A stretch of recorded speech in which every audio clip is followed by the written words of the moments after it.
और आगे जो भी हो तो समय के साथ में वो तैयार रहे, किसी भी सूरत में समय के। जय जोहार भाइयों, आप सब जो खड़े हैं बैठ जाएंगे तो अच्छा होगा। पहली बार राजस्थान से इतनी बड़ी संख्या में आए हैं और अभी तक आप लोग बहुत ज्यादा थक भी गए होंगे, ऐसा मुझे लगता है। और जो मेरे भाई जिनको सुनना चाहिए था वो थोड़ा इधर उधर हो गए, थक गए, पक गए, ऐसा भी मुझे लगता है। लेकिन हम लोगों को पेशेंस रखना होगा, धैर्य रखना होगा। आदिवासियों के संदर्भ में जब भी कोई राष्ट्रीय सम्मेलन, राज्य सम्मेलन या होता है तो वहां पर समस्याओं का बखान होता है, उसके बारे में बहुत कम बातें होती है।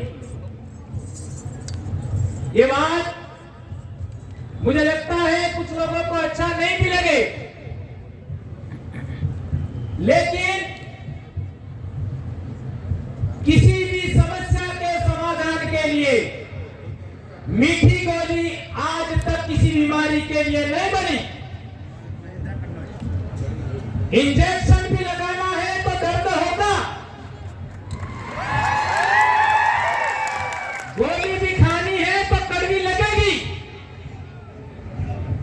और मैं कड़वी ही बात बोलने के लिए जाना जाता हूं। तो क्या थोड़ा सा इंजेक्शन सहन करने लायक है आप? धन्यवाद।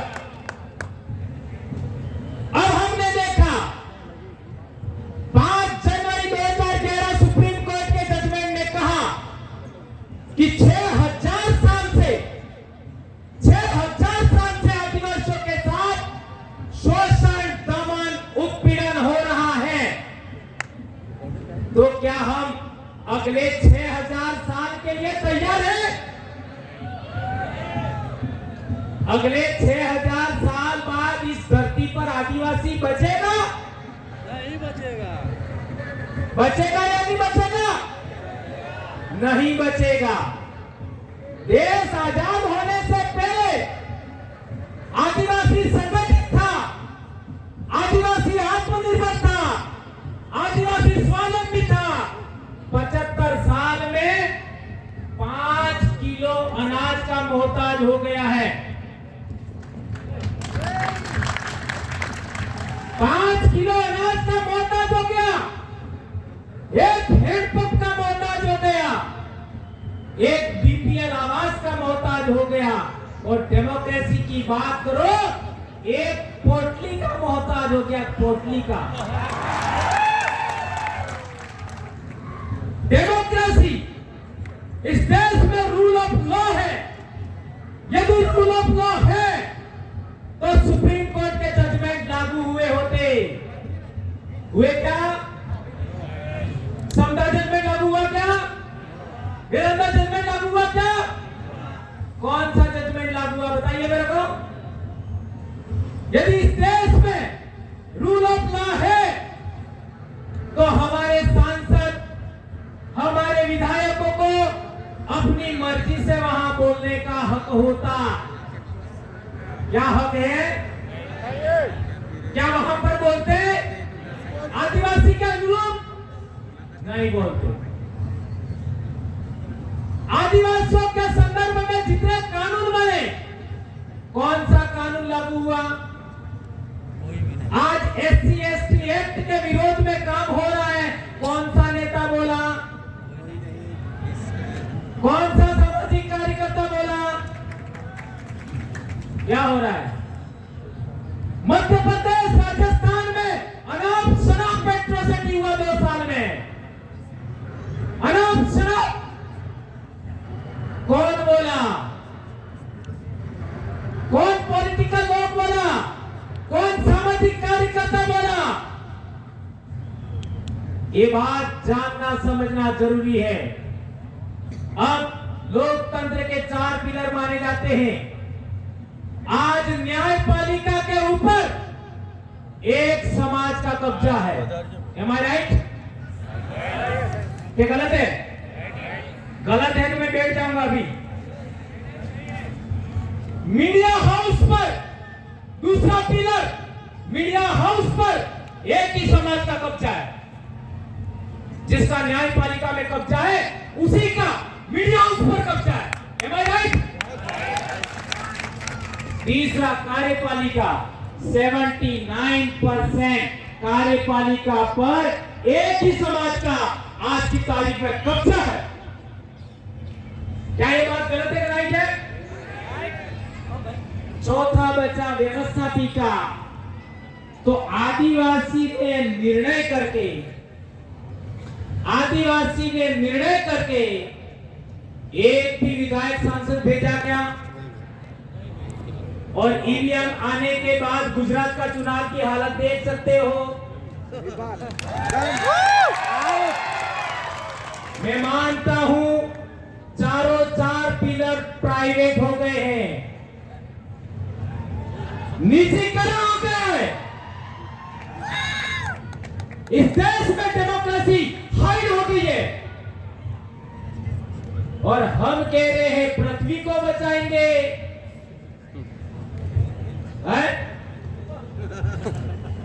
अरे भैया हम तो बच रहे। इसका मतलब ये नहीं है कि ये जीवन मूल्य का कोई मोल नहीं है। ये जीवन मूल्य हमारी जान से प्यारा है कि पृथ्वी को बचाना चाहिए।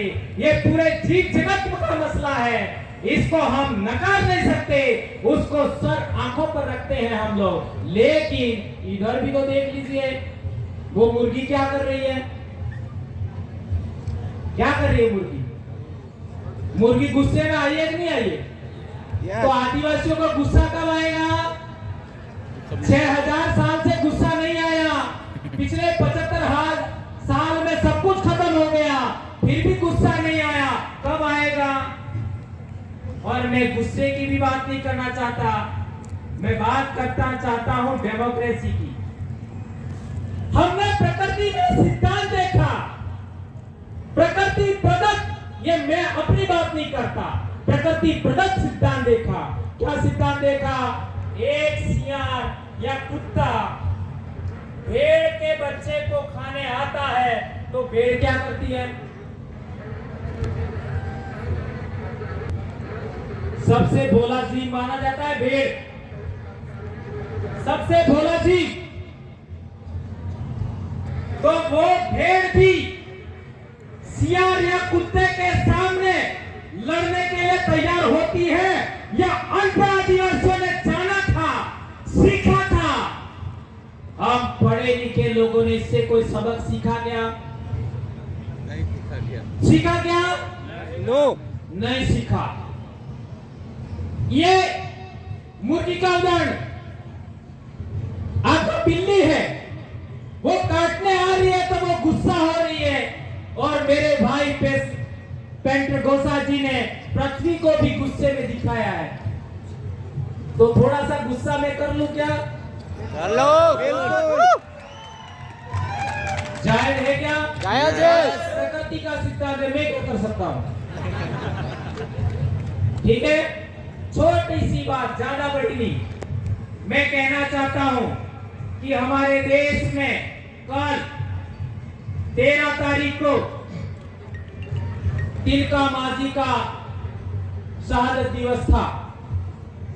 तिलका मांझी ने जो आंदोलन लड़ा, क्या वो आंदोलन आदिवासी नेतृत्व में भी था या नॉन ट्राइबल के नेतृत्व में था? ट्राइबल के नेतृत्व में था। स्वतंत्र आंदोलन था, ट्राइबल के नेतृत्व में, तिलका मांझी के नेतृत्व में स्वतंत्र आंदोलन था। दूसरी बात, उसी के बाद में बिरसा मुंडा का आंदोलन हुआ, वो भी स्वतंत्र आदिवासी लीडर के नेतृत्व में आंदोलन था। सही है गलत है? इधर नायक आंदोलन देख लीजिए, पंचमहाल का, ये छोटा उदयपुर के पास में 1868 का, वो भी जोरिया पर रूप सिंह नायक के नेतृत्व में स्वतंत्र आंदोलन था। इधर भीमा नायक का देख लीजिए, वो आंदोलन भी आदिवासियों का स्वतंत्र था, किसी दूसरे के नेतृत्व में नहीं था। टंटिया भील का आंदोलन देख लीजिए, वो भी स्वतंत्र आंदोलन था। स्वतंत्र आदिवासियों के नेतृत्व में आंदोलन होने की वजह से हमको हक अधिकार मिले। हमारे राजस्थान की बात करो, यानी दाहोद से आगे की बात करो, तो 1881 में पहला आंदोलन धुले वापसी का हुआ था। वो आंदोलन हमारी सामाजिक लीडरशिप कमेटियों के नेतृत्व में, आदिवासियों के मुखियों के नेतृत्व में हुआ था, यानी वो भी आंदोलन लीडरलेस नहीं था। इसके बाद संत सुरमाल खराड़ी का भगत आंदोलन हुआ, वो भी मैट कोट वालों के नेतृत्व में हुआ, वो भी लीडरलेस नहीं था। और इसके बाद मानगढ़ का आंदोलन, जिसको संत गोविंद गुरु महाराज का आंदोलन कहते हैं, उसमें भी 1,80,000 मैट कोट वालों का आंदोलन था, तब जाकर के हमको हक अधिकार मिले। अब मैं कहना चाहता हूं, मैं जिस गांव से आया हूं, वो संत गोविंद गुरु महाराज का ही गांव है। मेरे ही गांव ने 6 साल तक गोविंद गुरु को रोटियां खिलाई, और वो आंदोलन शुरू हुआ था 1881 में। याद रखिए, 1881 में हमारे भक्तों का संगठन था। और कांग्रेस कब बनी? 1885। ये इंजेक्शन है 1885 में। तो आदिवासियों की लीडरशिप है, वो सीनियर है और कांग्रेस जूनियर है। आदिवासियों की लीडरशिप सीनियर है, कांग्रेस जूनियर है। और देश में आदिवासियों की स्वतंत्र लीडरशिप का सबसे पहले कांग्रेसीकरण हुआ। इंजेक्शन नंबर 1, और इसी कांग्रेसीकरण से संघीकरण हुआ नंबर 2 इंजेक्शन, और इसी संघीकरण से भाजपाईकरण हुआ नंबर 3 इंजेक्शन। और आदिवासी नेता बनने लगे, लीडर नहीं रहे। और नेता भी कैसे? जो दूसरे सेलेक्ट करते हैं और आदिवासियों को थोप देते हैं, लो तुम्हारा नेता। 75 साल से हम लोग आज तक हमारा एमएलए कौन बनेगा, एमपी कौन बनेगा, उसका निर्णय लेने लायक नहीं बने। इस देश में सबसे लायक कोई कौम है, आदिवासी है। इस देश के अंदर सभी वनस्पति में क्या खाने लायक है, क्या खाने लायक नहीं है, उसका ज्ञान भी आदिवासी ने सबको दिया। दवाइयों के मामले में हम देखते हैं, कौन सी वनस्पति से कौन सी दवाई बनती है, इसका ज्ञान सबसे ज्यादा आदिवासी को है। और आदिवासी अहिंसक कौम है। आज भी इस देश के निर्माण में सड़कें देख लीजिए, आपका डैम देख लीजिए, सबके निर्माण में आदिवासियों का रोल है। मैं सवाल पूछना चाहता हूं, केवड़िया क्यों नहीं बचा पाए? हसदेव क्यों नहीं बचा पाए? पारसनाथ में क्या हो रहा है?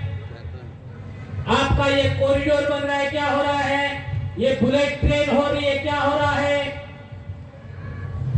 देख लीजिए, ये निवेश क्षेत्र के नाम पर रतलाम में क्या हो रहा है, रतनमाल में क्या हो रहा है, हमारे काकरी डुगरी में क्या हुआ, कार्तिक भील के साथ क्या हुआ है? मध्य प्रदेश में हमारी बेटियों के साथ क्या हुआ, क्या होगा? एक ही समाधान बचा है, सिंगल समाधान। और वो समाधान कितना भी बुरा लगे मैं कहने ही वाला हूं। एक ही समाधान है, सिंगल। डेमोक्रेसी के अंदर रूल ऑफ लॉ को मानते हो तो इस देश में जो निर्णय करने वाली संस्थाएं हैं, जिनको हम लोग विधानसभा कहते हैं, लोकसभा कहते हैं, वहां आदिवासियों के द्वारा सेलेक्टेड और इलेक्टेड जनप्रतिनिधि जाना चाहिए। इसके अलावा कोई विकल्प नहीं। ध्यान दीजिए, इलेक्टेड तो कर रहे हो, सेलेक्टेड आप नहीं कर रहे हो। तो आपको सिलेक्टेड करना है, आपको इलेक्टेड करना है और निर्णय लेने वाली संस्थाओं में आपको जाना पड़ेगा। इसके अलावा कोई विकल्प नहीं है, कोई विकल्प नहीं है।